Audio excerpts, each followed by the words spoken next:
Hello there, dear viewer. In recent times, I have been absolutely loving the output from Warner Archive. They are a label that has been around for many, many years, first releasing on DVD and then later on Blu-ray, and they have a back catalogue of hundreds of great titles. And while they may not do what other boutique labels do in terms of limited editions and special packaging and following the FOMO model, essentially, they are quietly doing some of the best work in the entire industry. Because Warner Archive is part of Warner Brothers, they have this exclusive access to all of the titles in Warner's vaults. So they can take these titles, give them the love and the attention in terms of restoration. So I have a big stack of titles to talk about today. There's a lot of interesting stuff here.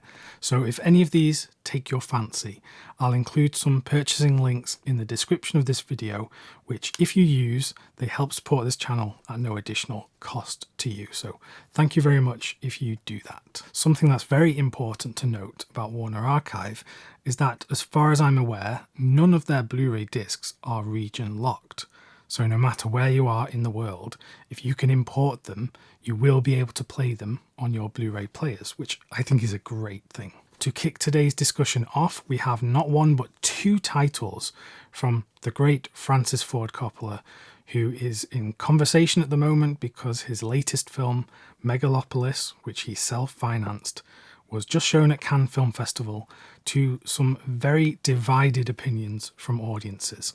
I have seen some people say it's one of the best things they've ever seen, and others saying it's one of the worst things they've ever seen. And when there is a film like that, it gets me very excited because I often like those kind of films. Anyway, that is not relevant to this video. The two titles that Warner Archive have released from the filmmaker are The Rain People and You're a Big Boy Now. Both of these are titles that some people might never have heard of. They came earlier in Coppola's career, before The Godfather and Apocalypse Now, etc. And for the longest time, these haven't been available on Blu-ray, and you couldn't watch them in good quality anywhere. So thankfully, Warner Archive have done some great work in presenting both of these on Blu-ray in excellent quality. So You're a Big Boy Now is Francis Ford Coppola's 1960s sex comedy about this young guy who has to go and make it for himself, live on his own, get a job, and he just has terrible luck with women. Opinion on this one tends to be divided. Some people say Coppola can't do comedy as well as he can do drama. I actually have quite a soft spot for this one.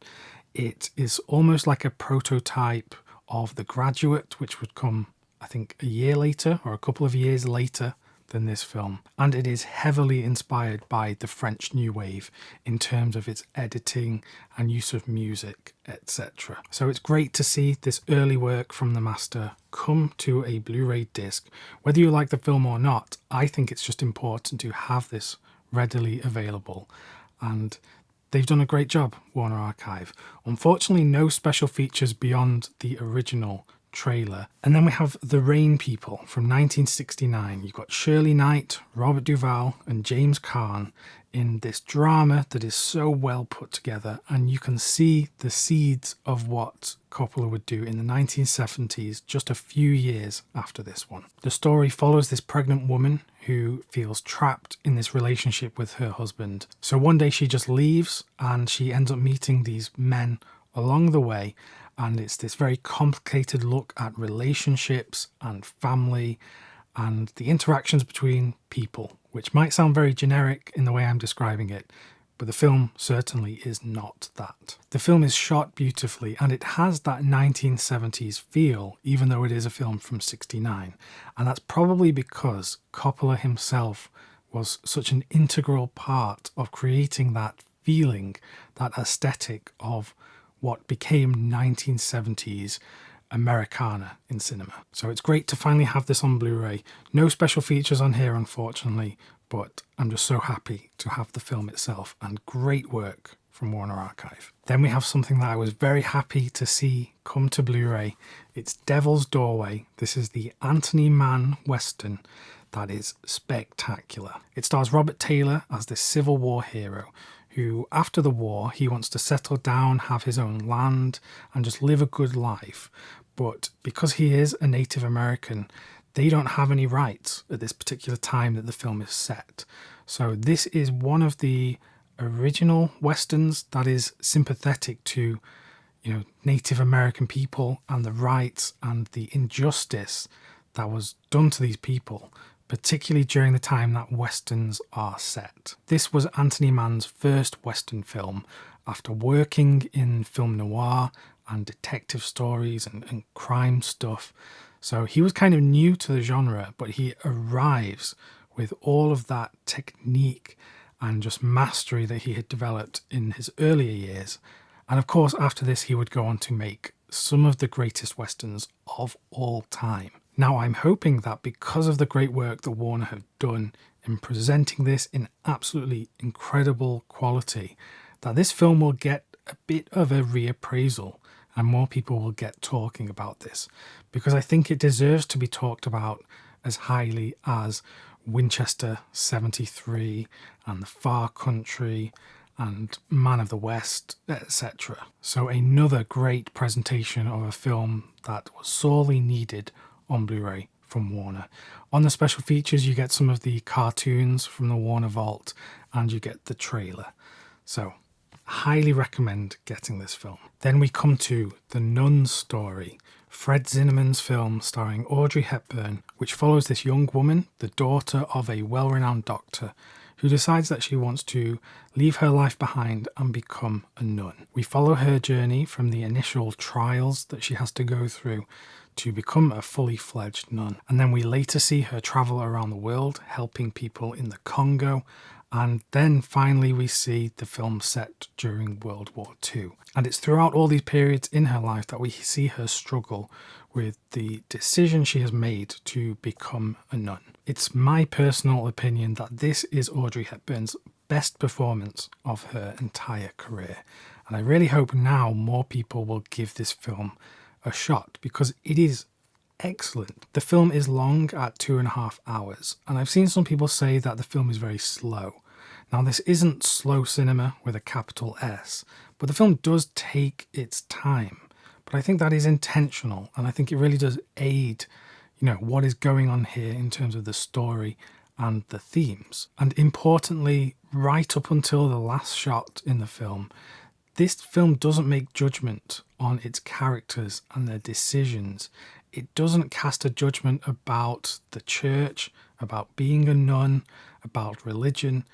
This film very much presents the story and asks the viewer to have an opinion on it.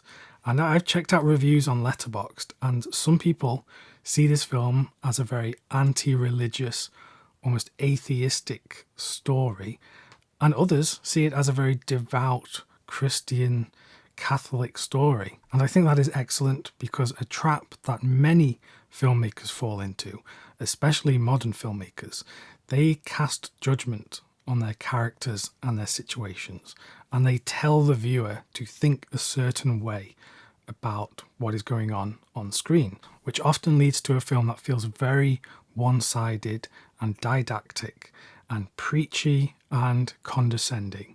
And this film has none of that. There are a lot of visual flourishes in the film, which you can tell have come from a very talented director in Fred Zinnemann, who made so many great films, High Noon, From Here to Eternity.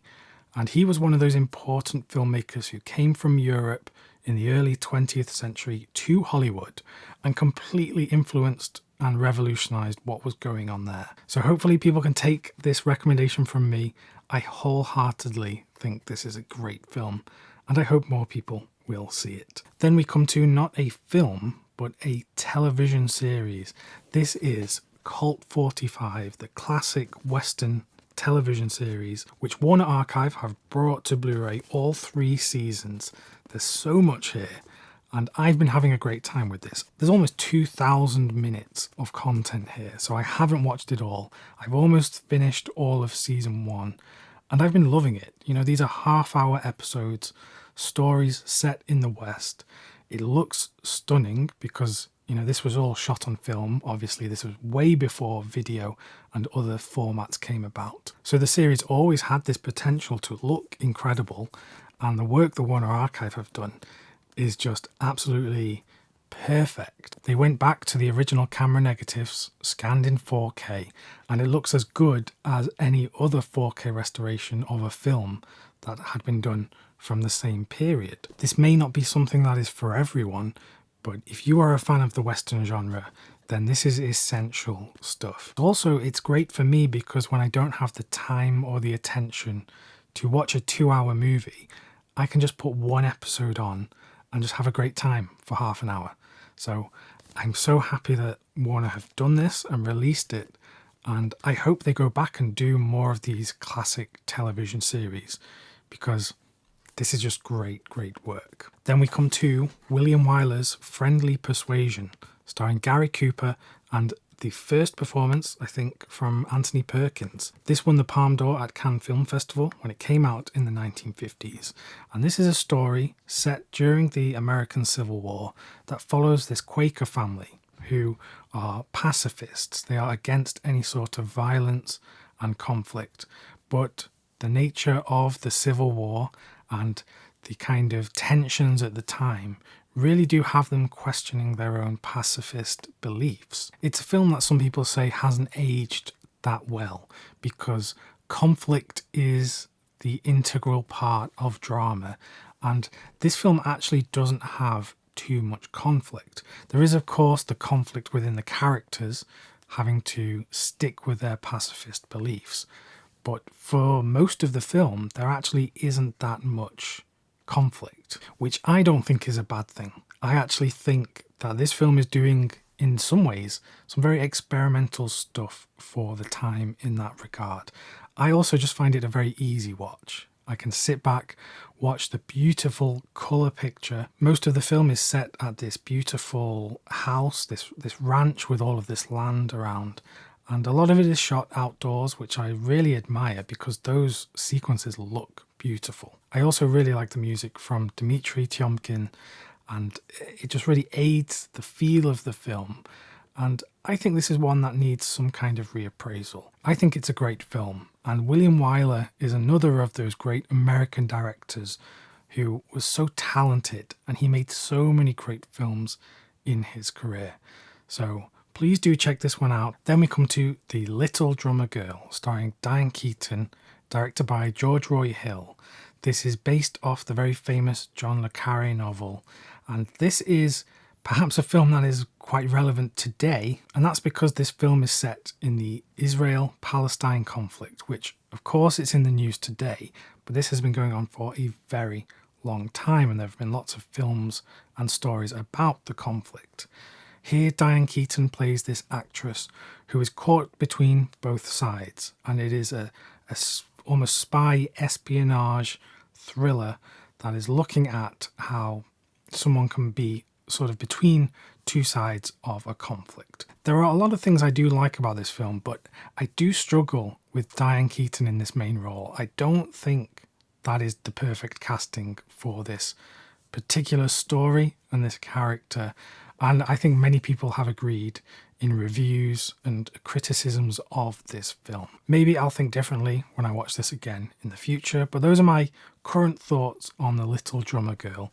It's great to have it on Blu-ray though, because this had been missing for a very long time. Then we have The Mask of Fu Manchu. This is starring Boris Karloff, the 1932 pre-code movie, which very much would later go on to inspire like Indiana Jones and Big Trouble in Little China, things like that. There's no two ways about it that this film would not be made today because of some very outdated, racial beliefs, and yeah, it just would not get made today. It is very much a part of film history, and we have to sort of view it through that lens. And particularly being pre-code, there is some very kind of shocking, horrific stuff going on here that would not have been in films just a few years later. I think this has been quite hard to see in any sort of good quality for a very long time. So Warner Archive have really done some great work to bring it to Blu-ray. And yeah, I just think this is an important part of film history. It certainly isn't a film that I would go recommending to lots of my friends and family today, but I think purely from a film history perspective, and there are some very enjoyable elements from this film, I'm just very glad to be able to view it in great quality. And then lastly, something completely different from Warner Archive. We have a double feature of Scooby-Doo movies. Scooby-Doo on Zombie Island, and then the sequel, Return to Zombie Island. The original film was made in the 1990s and is one I definitely remember watching. And then the sequel is only from the past few years, which was my first time seeing this. And I love Scooby-Doo. I'm a big fan. And just to see more of these come to Blu-ray, it means a great deal to me and probably to a lot of other people, because cartoons are one of those things that some people don't see the appeal of, coming to physical media in high quality because they're just cartoons, or they're just for kids. But really, these are a big part of many people's lives, mine included. So to see Warner give the attention to these films that they deserve, it means a lot to me. And we've seen that recently. They had that Hanna-Barbera Superstars 10 film box set, which was great. And of course they do the Looney Tunes sets, and there's others that I need to get my hands on. So yeah, another great thing from Warner Archive to round out my recent watches. So hopefully all of that gives you some inspiration for things to check out and watch very soon. I have been so pleased with the work the Warner are doing. They are really doing some of the best stuff in the entire industry. So if you want to get some of these, I'll include purchasing links in the description down below that help the channel at no additional cost to you. Thanks very much for watching, and I'll see you soon.